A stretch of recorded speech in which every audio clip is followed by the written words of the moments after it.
नमस्कार दोस्तों, आज हम पढ़ेंगे हमारा डिफरेंशिएशन कंसेप्ट जो आपके 12th IIT जेईई मेन और एडवांस के लिए इंपॉर्टेंट है।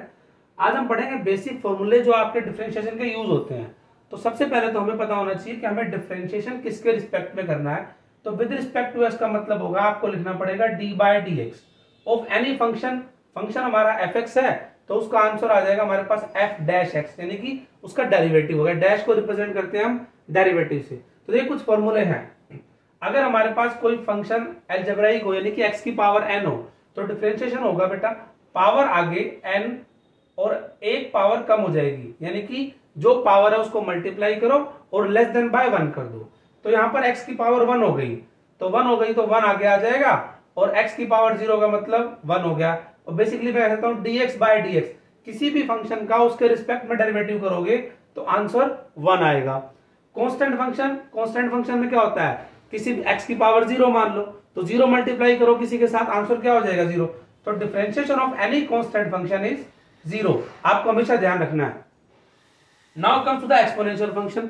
e की x का डेरिवेटिव आपका e की x ही रहेगा तो e की x as it is answer हो जाएगा।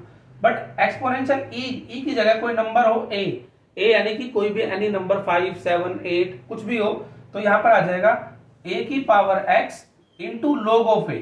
तो यहां पर log ऑफ a मल्टीप्लाई हो जाएगा, यहां पर भी log ऑफ e मल्टीप्लाई होता है लेकिन log e की वैल्यू हो जाती है 1। तो अब आता है हमारे पास log x का डेरिवेटिव। log x का डेरिवेटिव हो जाएगा 1 बाय x। यहां पर बेसिकली चाहे e लिखा हो या ना लिखा हो, अंडरस्टूड है कि हमारा बेस e है।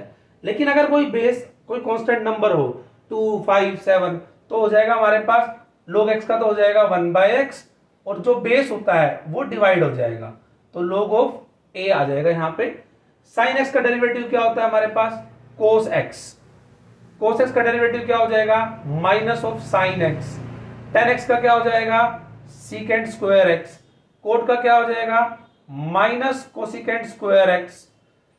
अब देखिए साइन कोस tan कोट हो गए।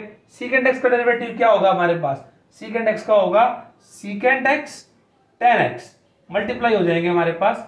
कोसिकेंट x का क्या होगा minus cosecant x cot x। अब आते हैं इनवर्स फंक्शन। तो साइन इनवर्स x का derivative 1 by 1 minus x square under the root. Cos में क्या होगा, कोस इनवर्स में कुछ नहीं होगा, जस्ट आपको क्या करना है जो साइन इनवर्स का था उसके आगे नेगेटिव लगा दो। तो minus 1 by 1 minus x square under the root. Tan inverse x का क्या होगा 1 by 1 plus X square.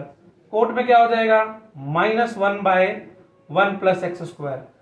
Secant inverse x का क्या होता है 1 बाय एक्स स्क्वायर माइनस 1 और सिर्फ इस वाले पे रूट। तो समटाइम्स हम क्या करते हैं सिंपल x ना लिख के उसको मोडुलस x लिख देते हैं क्योंकि x की वैल्यू पॉजिटिव रहनी चाहिए। अब कोसिकेंट में क्या हो जाएगा माइनस लग जाएगा तो minus 1 by X square minus 1। तो 12th में तो यही रहेगा। कहीं अगर आपको एडवांस जेईई डोमेन रेंज में क्वेश्चन आ जाए तो मोड एक्स यूज कर लेते हैं। तो हमारे पास ये सभी फॉर्मूलेज हो गए जो आपको ध्यान रखने के लिए। सिंपल सी बात क्या है, देखिए साइन इनवर्स का पता है तो कोस का नेगेटिव हो जाएगा, टेन का पता है तो कोट का नेगेटिव हो जाएगा, सीकेंट का पता है तो कोसिकेंट का नेगेटिव हो जाएगा। जैसा टेंजेंट है हमारे पास सीकेंट स्क्वायर तो कोट में हो जाएगा माइनस कोसिकेंट स्क्वायर। साइन का कोस है तो कोस का माइनस साइन। सीकेंट का सीकेंट एक्स tan x है तो कोसिकेंट का minus cosecant x cot x। Logarithm का 1 बाय x होता है। बेस अगर e है तो सिंपल हो जाएगा, बेस अगर कुछ और है तो डिवाइड बाय log a हो जाएगा। e की x का e की x होता है, लेकिन अगर एक्सपोनेंशियल में कोई हमारे पास बेस है तो a की x into log of a हो जाएगा। कांस्टेंट का 0, x का 1 और x की पावर n का हमारे पास हो जाएगा पावर आगे और x की power less than bye minus 1। इस तरह से हमें अपने सभी डेरिवेटिव के फॉर्मूलेस को लर्न कर सकते हैं और हम यूज कर सकते हैं इनको आगे क्वेश्चंस में। Thank you.